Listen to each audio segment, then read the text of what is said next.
Hello friends, welcome back to my channel. আশা করি সবাই ভালো আছো, আমিও ভালো আছি। তো বৃষ্টির মৌসুমে দীঘার সমুদ্রে স্নান একটা আলাদাই অভিজ্ঞতা। তো সেই অভিজ্ঞতার সঞ্চয়ের জন্য বেচু এবং তার ফ্যামিলি কোথায় গেছে তোমরা সবাই জানো, আর আমরা যেখানে প্রতিদিনই প্রায় আলোচনায় রয়েছি। এখন ট্রেন্ডিং যেটা চলছে, সবাই মিলে চলো দীঘা যাই। আর দুধের স্বাদ ঘোলে মেটাতে অনেকেই যাবে, অনেকেই যাচ্ছে। আমাদেরও সম্ভব হলে হয়তো আমরা যেতাম, কিন্তু এখন সম্ভব হচ্ছে না। কিন্তু ঘুরতে বেড়াতে যেতে কার না ভালো লাগে, তাই না? তো সেই জন্যই সবাই যায়। তো বেচুরাও গেছে, কোনো তোমার ব্যতিক্রম নয়। এবং সেখানে গিয়ে বিভিন্ন পার্ক, বিভিন্ন সমুদ্র তট সব প্রভৃতি আমাদের দর্শন করাচ্ছে। তো করার সঙ্গে স্নান উপভোগ করার জন্য হন্যে হয়ে ঘুরছে। যেহেতু বিভিন্ন বিচ এখন উত্তাল এবং স্নান করাটাও ডেঞ্জারাস বলে একটু মোটামুটি যেখানে বালুচর দেখা যাচ্ছে সেখানে স্নান করাটা যেহেতু একটু সেফ, অর্থাৎ তোমার যেখানে বোল্ডার কম সেই জায়গাগুলোর খোঁজ চালিয়ে আপাতত উদয়পুর বিচেই উপস্থিত হয়েছে। তো আমি তোমাদের আমার ফার্স্ট ভিডিওতে, যেটা বেচুর এই দীঘা নিয়েই, সেখানেই বলেছিলাম যে পুরনোই বলো আর নতুনই বলো, কোনো দীঘাতেই এখন স্নান করাটা আর সেফ নয়। এখন হয়ে দাঁড়িয়েছে উদয়পুর সি বিচ। তার মানে বোঝো যে ব্যক্তি বা ব্যক্তিরা পুরনো দীঘায়, ওল্ড দীঘায় ওঠে, যেমন বেচুরা উঠেছে, সেখান থেকে উদয়পুর সি বিচ কতটা দূর। আমরা কিন্তু অনেক আগে যখন ওল্ড দীঘাতেই যেতাম, নিউ দীঘা সেভাবে অতটা ফেমাস হয়নি, তখনও কিন্তু উদয়পুর সি বিচে যখন গেছি, তখন কিন্তু এইভাবে বিচে স্নান কেউই করতো না। সেখানে শুধুমাত্র আমরা কাঁকড়া দেখতে যেতাম, বা বাইক রাইডিং, কার রাইডিং এগুলো হতো বিচে, এইগুলো করতে যেতাম।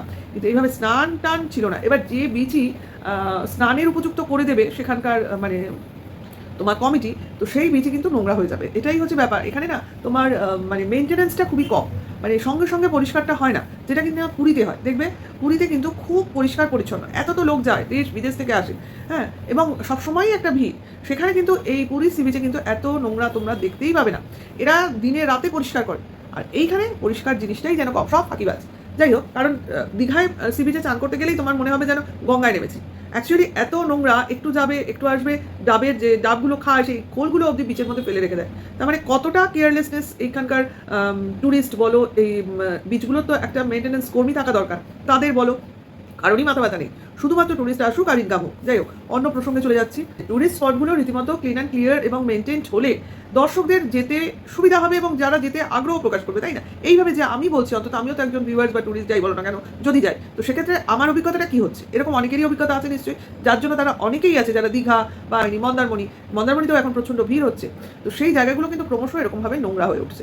পরিষ্কার জায়গা সবাই পছন্দ করে, তাই না? তো এটাই হলো ব্যাপার।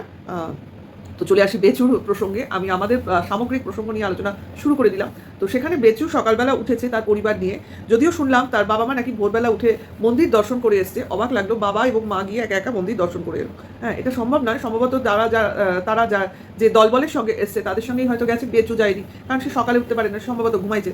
তো সেই জন্যই। তো সেক্ষেত্রে বেচু বললো না, বিকেলের দিকে সে একা গিয়ে দর্শন করে আসবে। যদিও বা একার পরে আবার বলেছে সবাই মিলে যাচ্ছি, যদিও আমাদের সবাইকে আমাদের চোখের সামনে থেকে দূরে রাখা হয়েছে এবং একাই বেচু নিজেকে ক্যামেরা হাতে দেখিয়েছে।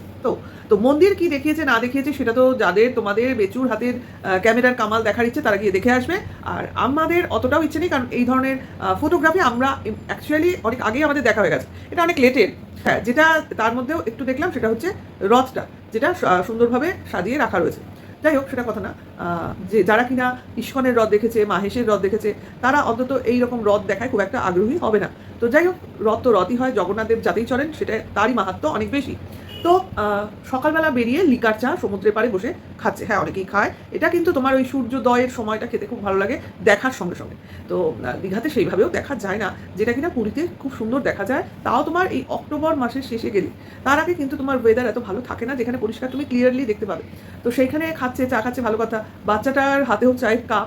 তো মানে খায় না মনে হয়, জানি না, আমাদের তো আর দেখায় না, কিন্তু ওইটুকু বাচ্চার হাতে চায়ের কাপ আমাদের একটুখানি দেখলেও খারাপ লাগে। কারণ আমরা সাধারণত বাচ্চা মানেই বুঝি সে দুধ খাবে, হরলিক্স খাবে, বনভিটা খাবে, এই জাতীয় জিনিস খাবে। চা অনেকে খায়, অনেক বাচ্চা খায় না বলবো না, কিন্তু ভালো লাগে না দেখতে, সেই জন্য বললাম। তো যাই হোক, যাদের বাচ্চা তারা সে যেভাবে তৈরি করবে সেভাবেই হবে। বিশেষ করে যখন সমুদ্রের স্নানে বাচ্চাটা নেমেছিল, তার চলা ফেরা, তার হাবভাব ভাবভঙ্গি তোমরা কি একটু খেয়াল করেছো? খুবই ডেসপারেট দেখলাম। বাচ্চারা জলকে মোটেও, অনেক বাচ্চাই ভয় পায় না, ম্যাক্সিমাম বাচ্চাই ভয় পায় না, কিছু বাচ্চা ভয় পায়। তো সেখানে ভয় তো দূরের কথা, কোনো রকম হেজিটেশনও নেই। হয়তো অনেকবার জলে গেছে বা সমুদ্রে গেছে, এছাড়াও তোমার সায়েন্স সিটিতে ওয়াটার পার্কে অনেক মানে লাফালাফি করেছে, তার জন্য মনে হয় সম্ভবত জলের প্রতি টানটা অনেক বেশি, জলকে ভয় কম পায়। কিন্তু সমুদ্র বলে কথা, সেখানে ঢেউকে ভয় পায় না এমন লোক খুঁজে পাওয়া যায় না। বিশেষ করে বড় বড় লোকজন, আমিও তাদের মধ্যে পড়ি, যথেষ্ট ভয় পাই, কারণ সমুদ্রের ঢেউ না খুবই মারাত্মক। কখন যে কীভাবে আসে এটা বোঝাটা খুবই আমাদের টুরিস্টদের পক্ষে একটু টাফ। সেখানে বাচ্চাটার হাবভাব, দাপাদাপি যেন মনে হচ্ছে আমার সামনে কোনো শত্রু আছে, তাকে যে আসবে তাকে ভেঙে গুড়িয়ে দেবো, আয় আমি দেখে নেবো, এরকম একটা মানে ব্যাপার। লড়াই করতে নেমেছি ময়দানে। হ্যাঁ, প্রচণ্ডই সাহস। তো আমি বলবো এটা দুঃসাহস, যেটা কিনা ওর মধ্যে আমি একটু হলেও বুঝতে পারলাম। বাবা খেয়াল রাখছে, নিশ্চয়ই খেয়াল রাখছে, আশপাশে হয়তো লোকজনও আছে, তারাও খেয়াল রাখছে, কিন্তু আমি জাস্ট বাচ্চাটাকে দেখে বলছি যে কোনো রকম হেজিটেশন, ভয় ডর কিছু নেই। যাই হোক, ভালো, সবটাই ভালো এখন বলবো যেহেতু বাচ্চা, কিন্তু বড় হওয়ার সঙ্গে সঙ্গে কী হবে বা কীভাবে কতটা নিজেকে ডেভেলপ করবে, সেটা তো এই ব্লগিং যদি আমাদের সামনে আসতে থাকে তো আমরা ঠিকঠাক দেখতে বা বুঝতে পারবো। তো যাই হোক, বেচু তো রিলস ক্যামেরা অ্যাকশনেই ব্যস্ত, কারণ বিভিন্ন রিলস কীভাবে নেওয়া যায়, বাচ্চার কীভাবে অ্যাক্টিভিটিস দর্শকদের সামনে আনা যায়, কারণ নিজের অ্যাক্টিভিটিস তো শুধুমাত্র কথাতেই, হাসিতে খান্নায়, কারণ তার হাসি বিশ্ববিখ্যাত হাসি দিয়েই সে ভুলিয়ে দেয়। বেচুরা সকালবেলা তো ঘুরতে বেরিয়ে আমাদের বর্তমান সরকারের প্রকল্প নিদর্শনগুলো আমাদের দেখাতে শুরু করলো। বুঝলাম ওখানে একটা তোমার পার্ক হয়েছে, যেখানে এইভাবে সুন্দর করে সাজানো হয়েছে। তো সেখানে গিয়ে একটা জায়গায় লেখা ছিল সিম্বলিক একটা লাভ সাইন দিয়ে দীঘা নামটা লেখা ছিল। তো বেচু একজন বড় ব্লগার, ঠিক আছে, তো বড় ব্লগার ছোট চ্যানেলকেও ফলো করে দেখলাম। হ্যাঁ, কোথায় 2 লাখ 4 লাখের চ্যানেল, সেখানে একটা 10,000-এর চ্যানেলকে ফলো করে। যদিও যখন এই কথাটা হয়েছিল তখন হয়তো 10,000 চ্যানেলও ছিল না, আরও ছোটো চ্যানেল ছিল। যাই হোক, সেখানে লেখা ছিল লাভ সাইন দিয়ে দীঘা। তার আগে তোমরা সবাই জানো কার্টুন ক্যারেক্টার ভীমের একটা স্ট্যাচু। তো সেটা কখনোই মনে হচ্ছে না ওখানে আই লেখা রয়েছে। ভালো করে দেখো তো ওখানে আই লেখা রয়েছে কিনা। তো সেখানে বেচু বলছে এখানে লেখা রয়েছে আই লাভ দীঘা। আচ্ছা, এক তো আই ওখানে লেখা ছিল না, লাভ সাইন ছিল আর দীঘা নামটা ছিল। মানে জিনিসটা দেখলে কি বোঝা যায় যে লাভ দীঘা মানে এটা একটা ধরনের তোমার কি বলবো, জায়গাটার প্রতি ভালোবাসা বোঝাচ্ছে। সেখানে আই কথাটা তো কখনোই আসে না, কারণ আই আসে না এই কারণেই ওখানে আমি বা নিজের কোনো গুরুত্ব নেই। ওটা একটা সামগ্রিক মানে জনগণের উদ্দেশ্যের জায়গা, সেখানে আমরা আমাদের এইটা আসে, ঠিক আছে। তো সেখানে আই কথাটা আসে না। সেখানে আই কেন বলেছে সেটা সবার কাছে ক্লিয়ার। যেখানে টিনুর মা যখন সুরাট গেছিল তখন বলেছিল আই লাভ সুরাট, যদিও উনি টোটোতে যেতে যেতে জায়গাটা বোঝেননি, লাভ সাইনটা দেখে আই লাভ কথাটা এড়েছে। এবার তারপরে যে লেখাটা ছিল সেটা কখনো সুরাট লেখা ছিল না, উনি পড়তে পড়তে এস দেখে সুরাট বলে বেরিয়ে গেছেন, কিন্তু ভুল তো ভুলই। এবার সেটাকে নিয়ে ট্রোল করেছে, তোমরা সবাই জানো যে কে বেশি ট্রোল করেছে, ঢ্যাঁড়স বেশি ট্রোল করেছিল। তো সেইটা থেকে আজকে নকল করে বেচু বলতে চাইছে আই লাভ দীঘা।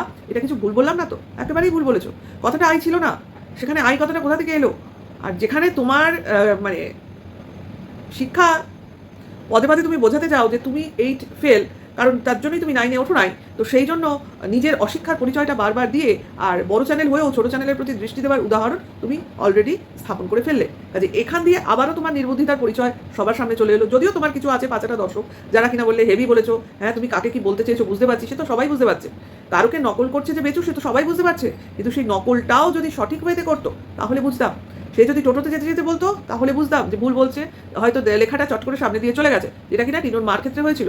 আর যেটা কিনা দাঁড়িয়ে দাঁড়িয়ে ক্যামেরা ফোকাসিং করে পুরোটা দেখাচ্ছে, সেখানে সে বলছে আমি ঠিক বলছি তো, গাধা কোথাকার। যাই হোক, তো সেখানে বিভিন্ন প্রকল্প দেখাবার সঙ্গে সঙ্গে বলছে মাকে সব কিছুর মধ্যেই টাকা খোঁজে। চলো লক্ষ্মীর ভাণ্ডার নিয়ে নাও, তোমার তো বন্ধ হয়ে গেছে। কেন বন্ধ হয়ে গেছে? তোর মার বন্ধ হয়ে গেছে কেন? তোর মা তো কোনো সরকারি চাকরি করে না, তাহলে তোর মার বন্ধ হয়েছে কেন বল? বন্ধ হওয়ার কি কারণ আছে? হ্যাঁ, নিজস্ব কোনো একটা ব্যাঙ্ক অ্যাকাউন্ট নেই নাকি? কি নেই? কি নেই তোর মার? ব্যাঙ্ক অ্যাকাউন্ট তো থাকতেই হবে, না হলে লক্ষ্মীর ভাণ্ডার কোথায় আসবে? বন্ধ কিন্তু কারণ হয় না, আমাদের মোটামুটি যতজনকে জানি তাদের সবারই আছে। বন্ধ এইভাবে হয়নি, যদি না তুমি যা যা নথি লাগবে সেটা সঠিক ওয়েতে দিয়ে থাকো, ঠিক আছে। আর ওই ব্যাঙ্কের অ্যাকাউন্ট যদি না থাকে, যেগুলো তোমার মানে সরকারি কাজ করতে গেলে যে নিটটা দরকার, সেই প্রয়োজনীয় তথ্য তুমি প্রোভাইড করলেই তোমার হবে, না হওয়ার কোনো কারণ নেই, ঠিক আছে। এই যে বন্ধ হয়ে গেল সেটার কারণটাও তো সঠিক ওয়েতে বলো, বন্ধটা হলো কেন, কী কারণে বন্ধ হলো? হ্যাঁ, যাই হোক, সেখানে বলছে ওখানে সব স্ট্যাচু করে করে তোমার সিম্বলিক আইকন হিসেবে দেওয়া রয়েছে, সেগুলো দেখে বলছে চলো গিয়ে নিয়ে আসি, অমুক নিয়ে আসি। মানে টাকা পড়ে থাকলে, ফলস টাকা যদি পড়ে থাকে তো বেচু পারলে সেটাও কুড়িয়ে আনে, এরকম একটা ব্যাপার। যাই হোক, ঘোরাঘুরি তো ক্ষান্ত হলো, এইবার চলা হলো স্নানের উদ্দেশ্যে যাত্রা। তো সেখানে তোমরা একটু লক্ষ্য করলে দেখবে টোটো করে গেছে। এখন অলরেডি তোমরা জেনে বা শুনে ফেলেছো আমার থেকে যে উদয়পুর সি বিচে গেছিলো, এবং সেটা ওল্ড দীঘা থেকে অনেক দূর, ঠিক আছে। স্নান করতে যাচ্ছে, টোটো করে যাচ্ছে, সব মেনে নিলাম, সঙ্গে বাচ্চা রয়েছে, বাচ্চা যে কোলে যাচ্ছে তা নয়। তাহলে কেন আমি এত এই স্নানে যাচ্ছে, উদয়পুরে যাচ্ছে, টোটোয় যাচ্ছে কেন বলছি? খালি পায়ে যাচ্ছে রে ভাই, একটু খেয়াল করে দেখো, এরা সপরিবারে খালি পায়ে গেছে। যারা সঙ্গে গেছে তাদের কীর্তি আমি বলতে পারবো না, কারণ তাদের ফেসই দেখায়নি, তো পা কী করে দেখাবে।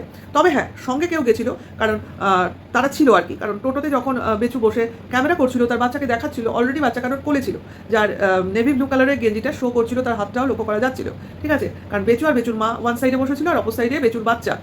অন্য কারোর সঙ্গে বসেছিল, ঠিক আছে? তো সেই জন্য বোঝা গেল যে তাদের সঙ্গে যারা গেছিল তারাও গেছে। সবাইকে এই বেচুদের মতোই মানে পাখালি পাবলিক, কে জানে ভাই। অত দূর যাচ্ছে, এবার উদয়পুরের সি বিচ তোমার অটো স্ট্যান্ড থেকে কত ভেতরে, আগে কিন্তু ভেতর অব্দি গাড়ি যেত, এখনও গাড়ি যায় হয়তো পারমিশন পেলে, কিন্তু পাবলিক ট্রান্সপোর্টগুলো সম্ভবত মনে হয় যায় না। তার জন্য তোমাদের অনেক দূরে দাঁড় করিয়ে দিয়েছে। এবার দূরে দাঁড় করে দেওয়ার জন্য ওই রাস্তাটা পুরো হেঁটে যেতে হচ্ছে। এবার হেঁটে যাওয়া মানে রাস্তা মানে বুঝেছো তো কীরকম নোংরা মানে বিপজ্জনক জিনিস রাস্তায় থাকতে পারে।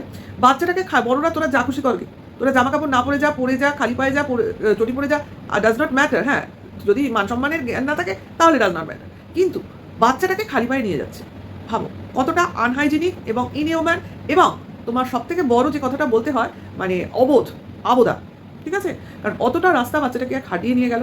তোমার দেখো মানুষ ওখানে চা খায়, খাবার খায়, কুকুর রাস্তায় ঘুরছে, এটো কাটা আছে, মানে যা খাবার দাবার খায়, ছুঁড়ে ফেলে, ভুট্টার দানা, ডাবের খোল, তারপর নুড়ি পাথর, এগুলো তো থাকতেই পারে। পায়ের তলায় যা কিছু এসে লাগতে পারে, সেখানে বাচ্চাটাকে খালি পায়ে নিয়ে যাচ্ছে। এবং সি বিচে গিয়েও খালি পায়েই, জানো সি বিচ কীরকম তোমার নোংরা থাকে, সেইখানে এইভাবে খালি পায়ে যাওয়াটা মোটেও তোমার বুদ্ধিমানের কাজ নয়। কারণ ওখানে যদি আদার্স টুরিস্টদের দেখো, প্রত্যেকের পায়ে চটি আছে, এবং তারা, আমরাও চটি পরেই যাই, মানে ওই ঘরে স্যান্ডেল পরে যাই, যাতে কিনা জলে লাগলেও কোনো সমস্যা না হয়। এইবার ওখানে ওই ডাবালা যারা আছে তাদের কাছে ওই জুতোগুলো রাখতে হয় পয়সা দিয়ে, তারা রেখে দেয়। তারপর আমরা যখন সমুদ্রে নামি তখন খালি পায়ে নামি, ঠিক আছে? এমন নয় পুরো রাস্তাটাই খালি পায়ে হেঁটে আসবো। আমরা কি নাকি হাঁটুরে, কে জানে ভাই এরা খালি পায়ে কী করে এতটা রাস্তা হেঁটে চলে এলো। এরা নাকি এই সেই অমুক তমুক, সঙ্গে বাচ্চাটার কথা চিন্তা করেনি, তাকে অন্তত কোলে করে নিয়ে না। তো সেইভাবে তো নামলো। তো দেখে জাস্ট এত লোক আশেপাশে রয়েছে, প্রত্যেকের পায়ে চটি, এবং এক জায়গায় সবাই জুতো খুলে রাখছে। কেউ যদি সমুদ্রে সবাই তো একসাথে অনেকেই নামে না, তারা হয়তো একজন দাঁড়ায়, আরেকজন আসে, আবার দাঁড়ায়, এইভাবে জুতো পাহারা দেয়। যদি জুতোর চুরির ভয় থাকে তো আলাদা কথা। তো এরকমই অ্যাকচুয়ালি এরা জানে সমুদ্রে নামবো, জুতো কোথায় রাখবো, পয়সা দেবো না, পয়সার চিন্তা হয়ে গেছে না, সেই জন্য জুতো তোমার রুমেই রেখে এসছে। পুরো রাস্তায় এরকম খালি পায়ে হাঁটতে এসেছে, ওরকম হাঁটতেই যাবে। ক্যামেরা আনতে বলেনি, কারণ সেটাকে কোথাও জমা দেওয়ার ব্যাপার নেই, সেখানে একজন ধরবে আর একজন চান করবে, এরকম ব্যাপার। লোকজন তো অনেকেই আছে, আর মা আর বাবা তো আছেই, বিশ্ববিখ্যাত চাকর আর চাকরানি, যারা কিনা সব সময় ছেলের কথায় ওঠে আর বসে, আর ছেলে তাদের মানে মর্জি মতো তাদের সামনে খাবার ধরে, ওই খাবার দিলেই সবাই মানে একেবারে খুশি। মুখের সামনে খাবার পেলে এরা, এই বাবা আর মা প্রত্যেকেই যা বলবে ছেলে সব করতে পারে, যে শুধু খাবার দরকার আর কিচ্ছু দরকার নেই। যাই হোক, তো সেই স্নান টান করে রুমে ফিরে এবার খাওয়া দাওয়া। দেখো একটা জিনিস খেয়াল করো, বেচু ঘুরতে গেছে, কারোর সঙ্গে গেছে, বলছে রান্না বান্না করে খাবে, ঘরোয়া খাবে, তাতে খরচ কম পড়ে। অনেকে গেলে, দু একজন গেলে অতটা সুবিধা হয় না, তবু ঘরোয়া খাবার একটা টেস্ট পাওয়া যায়। মানলাম দীঘাতে গিয়ে লোকে এরকমই করে, হোটেলের খাবারগুলো অতটাও ভালো না, রান্না করে খেলে ভালো, কিন্তু নিজেরা রান্না করলে তো ঘোরাফেরা সেভাবে হয় না, বাড়িতেও করি, বাইরে গিয়েও করবো, সেটা ভালো দেখায় না। তো সেক্ষেত্রে ওখানে বিভিন্ন দোকানের রান্নার ব্যবস্থা আছে, যেখানে কিনা তোমার ওই তেল বাজার সব করে দিয়ে আসতে হয়, তো তারা রান্না করে দেয়। হ্যাঁ, তো সেই রকমই ব্যবস্থা। তার মানে বোঝা যাচ্ছে বেচু না নিজে বাজার করছে, না দোকানে গিয়ে এইসব জিনিসপত্র দিয়ে দোকানদারকে রান্নার ব্যাপারে কিছু বললেও দেখাচ্ছে না, এটা হলো কথা। যদি দেখায় তাহলে হয়তো সমস্যা হয়ে যাবে, এক হোটেল দেখিয়ে হয়তো সমস্যায় পড়েছে। তো সেক্ষেত্রে এমন কেউ বা কারা আছে যারা কিনা এই ব্যাপারটা দেখছে, অর্থাৎ ট্যুর অর্গানাইজার, যারা অনেককে নিয়ে এসছে, শুধুমাত্র বেচু না, হয়তো বা আমার মনে হচ্ছে এর মধ্যে অনেকেই আছে। হ্যাঁ, এদের রিলেটিভ যেটা বলেছিলাম, এই মামা মামি, এরা তো আছেই। তো আমার জানি কেন মনে হচ্ছে এই মামার যে ছেলে, তার মনে হয় এই ট্যুরের কোনো বিজনেস, যতদূর সম্ভব মনে হচ্ছে, নাহলে তার মানে বোন বা দিদি যাই বলো না কেন, সেখানে বলবে আবার আরেকটা ট্যুরের অ্যারেঞ্জ হচ্ছে, তো কাদের এরকম ঘন ঘন ট্যুর অ্যারেঞ্জ করে, যাদের কিনা এই তোমার ট্যুরের বিজনেস থাকে। তো যতদূর মনে হচ্ছে এর ভাইয়ের এই বিজনেসই, মানে লোকজন জোগাড় করে, বাস ঠিক করে, এবং ওই রাঁধুনি সব সঙ্গে করে নিয়ে যায়, বা ওখানে গিয়ে যদি দীঘায় তো সবারই চেনাশোনা হয়ে যায় বারবার যেতে, তো সেক্ষেত্রে রাঁধুনি এইসব জায়গায় নিয়ে যেতে হয় না, ওখানকারই সেট করা থাকে যারা যেখানে এসব করানো হয়। তো সেরকমই কোনো কিছু থাকবে যার জন্য বেচুদের এতটা মানে সুবিধা হয়েছে। তো সেটার কথা বাদ দাও, এইবার রান্নাবান্না হয়েছে, ঘরোয়া রান্না ভালো, মাটন খাচ্ছে ওখানে গিয়ে। দেখো মাছের জায়গায় মাটন খাচ্ছে, যেটা কিনা ঘরেই খাওয়া যায়, তাহলে কীরকম খাওয়া দাওয়া এগুলো। মাছ যেখানে দীঘায় গেলে খাওয়া যাবে, কিন্তু বেচুরে যে আগে বলা হয়ে গেছে যে এখানে কলকাতা থেকেও মাছের দাম, বা আমাদের মানে ওখানের জায়গা থেকেও মাছের দাম অনেক বেশি, তো সেক্ষেত্রে মাছটা কিন্তু বেশি হচ্ছে না। তো একদিনই আমরা দেখলাম, তাও আবার কাতলা আর চিংড়ি, তাও ছোটো ছোটো, আর পরের দিন মাটন। তো ঠিক আছে, যে যা খাবে, খাওয়া নিয়ে আমাদের ব্যাপার না, কারণ পুরী আর দীঘায় গেলে মাছই মানুষ বেশি খায়, মাংসরা তো খেতে যায় না, যার যেরকম চয়েস আর কি। তো বাদ দাও, তো বেচুরা 3 তলায় তো থাকছে, তোমরা দেখতে পাচ্ছ। তো খেতে নামছে 1 তলায়, কেন রে, এটা ঠিক মাথায় এলো না। মানে যে বা যারা সঙ্গে আছে, অর্থাৎ ওই মামা মামি নামক রিলেটিভরা, তো তারা কি 1 তলায় রয়েছে? কারণ ফ্লোর একটু খেয়াল করবে, ফ্লোরটা যখন বেচুরা ওপরে থাকে তখন কিন্তু হোয়াইট টাইলস দেওয়া ফ্লোর, ঠিক আছে? আর যখন নিচে খেতে বসলো, সেকেন্ড দিনের ভিডিও, মানে গতকালের ভিডিওর কথা বলছি, তার আগের দিন তো টেবিলে বসে খাওয়া দেখিয়েছে ওদের রুমে, তো পরের দিন যে মাটনের দিন খেতে নামলো সেটা কিন্তু একতলার রুম, কারণ আমি জানি খুব ভালো করেই এই হোটেলটার একতলার ফ্লোরিংগুলো পুরো ব্লু টাইলস দেওয়া, ঠিক আছে। শুধু সেকেন্ড মানে দোতলা থেকে শুরু হয়েছে তোমার হোয়াইট টাইলস।